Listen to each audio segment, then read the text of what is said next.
Te decía recién que nos va a acompañar en este primer bloque la doctora Sonia Margarita Escudero. Ella fue senadora nacional, legisladora, también integrante del Poder Ejecutivo en la época del doctor Juan Carlos Romero, pero además también es integrante del Foro de Calidad Institucional. En este sentido lo invitamos hoy para hablar un poco de lo que se está viviendo en nuestro país, pero fundamentalmente vamos con este tema que nos parece importante también su mirada, tiene que ver con la designación de los jueces. Sorprendió Milei, dicen algunos, con esta designación por decreto 3 días antes de la apertura de la sección legislativa, y eso es un poco lo que molestó. Ahora, vamos a analizar si esto realmente corresponde constitucionalmente, está bien visto o no, qué es lo que está sucediendo, porque hay debate de todo tipo. Por un lado la política, por otro lado lo constitucional. Doctora, ¿cómo le va? Bienvenida. Hola Andrea, muchas gracias por la invitación. ¿Cómo interpretamos esto? Porque obviamente hay distintas miradas, algunos no entienden si es la oposición por la oposición misma o si realmente están haciendo un análisis correcto de lo constitucional. Bueno, en mi criterio sí, la designación es inconstitucional. Ajá. Y se hizo una interpretación errónea del artículo 99 de la Constitución que establece cuáles son las potestades del Poder Ejecutivo. En el inciso cuarto está claramente cómo se designan los jueces de la Corte y jueces de tribunales inferiores, con acuerdo del Senado. Porque, digamos, los jueces no son empleados de la nación, sí, los jueces son parte de un poder del Estado, y jueces de la Corte son, digamos, la jefatura de un poder del Estado. Entonces no pueden estar designados en comisión. El Poder Ejecutivo utilizó como fundamento el inciso 19 del mismo artículo, que le da facultades al presidente para designar en comisión a los empleos de la nación que requieren acuerdo del Senado. Y ahí estamos hablando de miembros de las Fuerzas Armadas y de diplomáticos, digamos, que son todos parte del Poder Ejecutivo. Sí. Esos sí pueden ser designados en comisión hasta tanto llegue el acuerdo del Senado. Pero en el caso de los jueces, no, y mucho menos de los jueces de la Corte. Un juez de la Corte designado en comisión o cualquier juez designado en comisión no tiene independencia. Y al no tener independencia no va a poder tomar decisiones imparciales, no está en condiciones de tomar decisiones imparciales. Pone en riesgo la inconstitución, o sea, digo lo que es la fuerza de la justicia en este caso. Absolutamente, absolutamente. Y, digamos, es tan así que no se puede designar sin el acuerdo del Senado a los miembros del Poder Judicial, que, digamos, es imposible que un juez designado en comisión pueda tener independencia. Es absolutamente imposible. Bueno, esto nos pone una condición, la verdad, de debate, ¿no? Sí. Y hay normas internas que establecen, bueno, cómo se integra la Corte cuando hay vacantes. Claro. Entonces, no había necesidad de designar jueces en comisión. Están pasando por alto eso. Exactamente. Había que integrar la Corte en cada caso, digamos, con jueces de superior instancia, de tribunales de apelación, de acuerdo al perfil del caso que se tenía que analizar. Claro, se entiende. Ahora, hay quienes dicen puntualmente que distintos presidentes anteriores utilizaron esta posibilidad. O sea, es como que no está mal visto porque claramente Macri, por ejemplo, lo hizo en algún momento. No llegó a concretarse. No llegó a concretarse. Solamente en épocas de no gobiernos constitucionales. El golpe, cada vez que había un golpe de Estado, sí. Alfonsín, ¿no? En la época de Alfonsín, ¿no? Yo no recuerdo que Alfonsín haya designado. Lo que sí, digamos, como la Corte Suprema de Justicia de la Nación es la última palabra en materia constitucional, este tema será finalmente decidido por la Corte Suprema y por eso necesitamos jueces que estén correctamente designados. Claro, lógicamente. Bueno, ahora pasa al Senado. Habrá que ver el Senado tiene que... Pero hay muchas denuncias opinar. También, el Senado tiene que dar el acuerdo o rechazar el acuerdo. Eso es lo que tiene que hacer el Senado. Bueno, ahí vamos, digo, con las elecciones. Justamente por eso también esto de trabajar fuertemente desde este momento en adelante con el tema de las elecciones. Yo lo que quiero decir, en el año 94, cuando se hace la reforma constitucional, se analiza este tema y entonces se establece una mayoría agravada para ese acuerdo del Senado. 2/3 de los senadores presentes. ¿Y eso qué significa? Cuando la Constitución establece una mayoría agravada, lo que está diciendo es hace falta un consenso.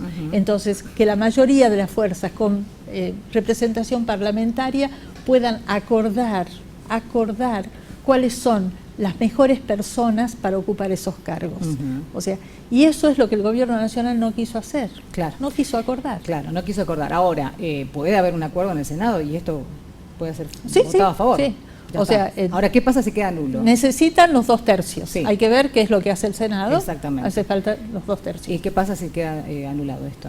Si se rechazan, Sí. yo no creo que el doctor García Mansilla, que asumió en comisión, que no debió asumir en comisión, pueda seguir ejerciendo sus funciones, ¿no? O sea, eso pondría en crisis y en riesgo todas las decisiones que se tomen con su firma. ¿Qué está pasando entonces con las instituciones? Digo, ¿no están siendo avasalladas por los poderes del Estado? Bueno, yo creo que están funcionando, Entonces nosotros tenemos, ahora hay que escuchar qué dice el Senado, hay que ver cómo votan, y después el caso va a llegar a la Corte Suprema, y la Corte Suprema tendrá que definir cuál es la correcta interpretación. Si el artículo 19, del inciso 19, le da lugar al Ejecutivo para designar en comisión o no, y si tiene que acogerse a la letra del inciso cuarto del artículo 99. Bueno, vamos a ver qué es lo que sucede. El próximo paso, sabemos que además también hay una necesidad de que la Corte tenga también de alguna manera una fortaleza institucional. Esto debilita un poco eso. La Corte no está funcionando bien desde hace muchos años, ¿no? Una de las limitaciones es que tiene solo 5 miembros. Entonces, con el volumen de casos que llegan, es absolutamente imposible que puedan materialmente los jueces leer todos los casos. Terminan haciendo las sentencias a lo mejor secretarios, prosecretarios, o sea, no sabemos quién. Por eso es que cuando asumió Alberto Fernández, conformó esta comisión de expertos para analizar, y había una propuesta muy interesante, que era conformar un tribunal especial federal, ¿no es cierto?, donde participaran jueces propuestos por las distintas provincias o regiones, que pudieran revisar las cuestiones de arbitrariedad, los recursos por arbitrariedad presentados contra decisiones de los superiores tribunales de provincia. Eso aliviaría muchísimo la tarea de la Corte Suprema. Bueno, eso está la recomendación, no hubo fuerza para llevar adelante, pero es una muy buena idea que me parece que se podría implementar sin necesidad de una reforma constitucional. ¿Y esto lo tiene que, quién lo tendría que presentar? No, tendría que ser una ley, digamos, hace falta que haya consenso político. Algún legislador eso, que lo vuelva a tomar. Digamos, al presidente no le gusta hablar de consenso, él se cree que eso es rosca, pero bueno, es que la política es consenso, o sea, hay que encontrar las mayorías y hay que convencer. El DNU que estuvo aprobado, que no hubo consenso ahí para que se llegue, como un montón de otras leyes también. Bueno, yo lo que creo es que el Congreso ha sido bastante generoso con el presidente en su primer año de gestión, y es lo que pasa siempre, ¿no? O sea, el presidente ha sido elegido democráticamente y bueno, hay que dejarlo actuar, y por eso el Congreso ha sido hasta ahora bastante tolerante y ha dejado, ¿no?, que avancen los decretos de necesidad de urgencia. Yo lo que creo es que la Argentina votó un economista, porque en ese momento, digamos, lo más importante era la economía. Y me parece que lo que hasta ahora, ¿no?, lo que aparenta como un control de la inflación, bueno, le genera mucho apoyo. Néstor Kirchner decía que había que tener superávit fiscal, superávit comercial y fuertes reservas en el Banco Central. Bueno, aquí el Ejecutivo nos dice que tiene superávit comercial, superávit fiscal, pero no acumula reservas. Y entonces esta metodología que tiene de quemar las reservas para sostener un dólar bajo, es un poco lo que le está cuestionando el Fondo Monetario, ¿no? Bueno, están pisando un poquito el dólar nada más, ¿no? El tema es que no lo liberen, solamente eso dicen algunos, ¿no? Bueno, pero este camino no tiene que ver tan solo con el tema de la designación de jueces, la política, sino también esto que pasó recientemente, lamentablemente, la marcha de jubilados, los barra bravas, lo que se vio en distintos medios de comunicación, es una Argentina que no se esperaba, digo, que se manifieste de esta manera. Algunos hablan de, bueno, el gobierno nacional, sedición. Bueno, las denuncias obviamente a quienes atacaron las herramientas de la policía y demás, como los vehículos, y bueno, heridos, esta situación que nadie la esperaba. Tal vez el año pasado, hasta fin de año, decían vamos a ver cómo reacciona la gente ante una crisis económica complicada, compleja, pero no pasó nada, y uno creía que estábamos tranquilos. Empezamos el año y nos damos con esta realidad. Muy complejo lo que sucedió, ¿no? Yo creo que hay mucha gente que salió a la calle genuinamente a apoyar a los jubilados, que es una lucha muy justa. O sea, hay 4 millones de personas que están cobrando una miseria y además se le quitaron los descuentos, ¿no? Los medicamentos gratis del PAMI. O sea que la situación es verdaderamente difícil y hay mucha gente que salió genuinamente a apoyarlos. Los infiltrados, bueno, hubieron infiltrados, la violencia extrema es algo a lo que no queremos volver. Yo no creo que los infiltrados en la marcha perjudiquen al gobierno, me parece que al contrario, ¿no? No creo que la Argentina quiera que la alternativa a este gobierno, que tiene muchos defectos, no creemos que quiera que la alternativa sea esta violencia. Creo también que hubieron algunas fallas en las fuerzas de seguridad, digamos, tendrán que revisar, ¿no?, el protocolo, porque lo que tenía que hacer las fuerzas era proteger el Congreso, proteger el Congreso que estaba sesionando, eso es lo que tenía que hacer. Pero hemos visto perseguir a manifestantes, inclusive cuando no estaban cortando la calle, cuando estaban en la plaza. Hemos visto una cantidad de personas detenidas que eran personas pacíficas, pero no hemos visto que hayan detenido verdaderamente a los violentos, ¿no? Entonces, bueno, habrá que ver qué pasa este miércoles. Yo espero que haya un poco de reflexión y que si hay algunas personas de la política incentivando esto, que reflexionen, ¿no? Bueno, suele pasar, ¿no? Se aprovechan a veces de alguna demanda justa, algunos infiltrados, como decimos también, la política, utilizando este tipo de cosas. Recién escuchábamos cómo en Salta, por ejemplo, se van a manifestar también el miércoles acá. A mí me parece bien la manifestación y la manifestación pacífica. Hemos visto multitudinarias manifestaciones pacíficas. Lo que no hay que permitir es estos infiltrados que en realidad desvirtúan, ¿no?, lo que es una buena causa. Por supuesto. Vamos a hablar del tema de los menores, que también es otra situación que se planteó el año pasado y que seguramente va a volver de nuevo a tratarse en algún momento, la baja de imputabilidad, ¿no? ¿Cuál es su opinión, doctora? Bueno, la ley penal juvenil no es bajar la imputabilidad.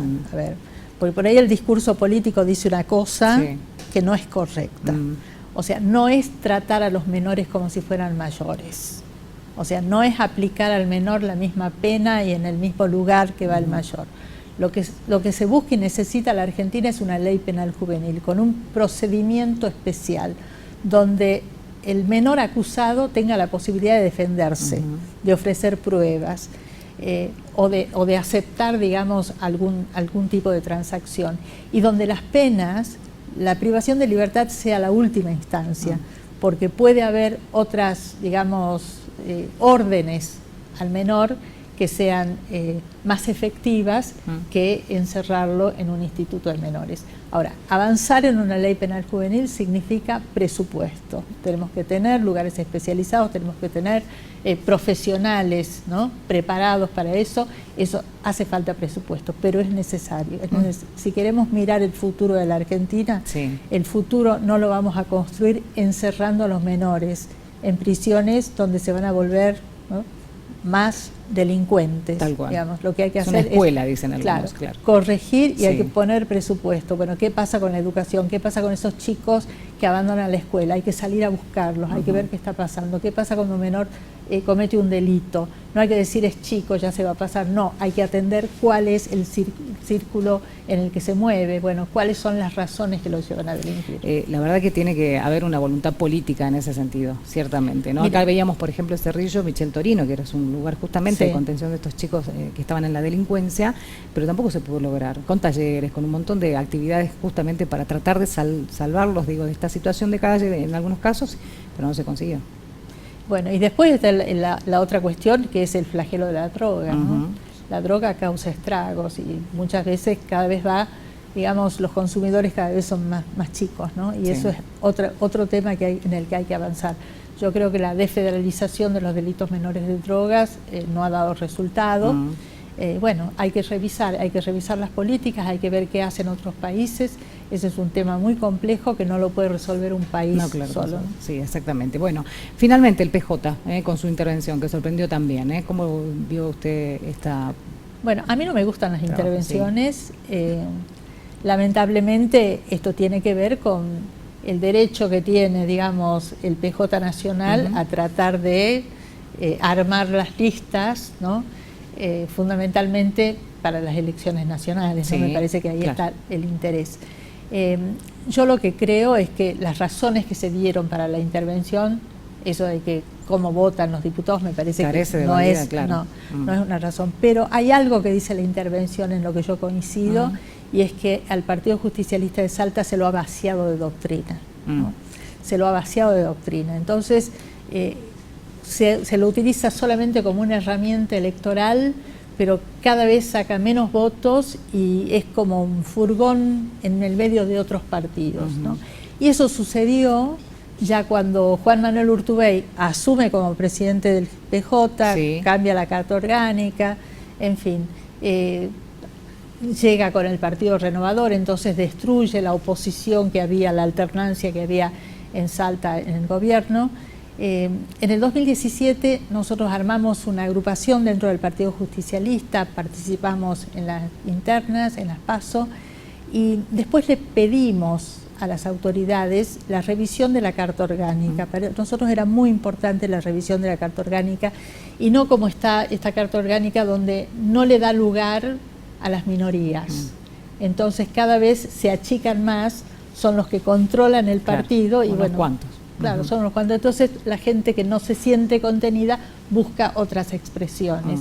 Y me parece que desde ese punto de vista, digamos, lo que observa la intervención es correcta. Nosotros a esa petición que hicimos en el 2017 sí, ni siquiera nos respondieron. Ah, bien, bueno, quedó ahí. Ahí quedó. Y esta es la situación hoy. O sea, es nada más que tiene que ver con las elecciones. Es lo yo que entiendo que sí, que es el armado de la lista para diputados entonces, y senadores. Salta elige senadores nacionales. Sí, claro, también, exactamente. Claro. ¿Van a poner a dedo, dice, a través de Nación los candidatos? Y sí, eso será, digamos, un consenso de quienes la presidenta del Partido Justicialista a nivel nacional considere que van a ser obedientes a las líneas que fije el Partido Nacional. Bueno, va a ser claramente, digo, no va a haber una posición clara del gobierno provincial de Gustavo Sáenz, que es justicialista, digamos, en este sentido. Entonces, sí, como candidatos impuestos, digamos. Sí, bueno, el gobernador tiene también esa idea de que los partidos son una herramienta electoral, y yo en eso no coincido, ¿no?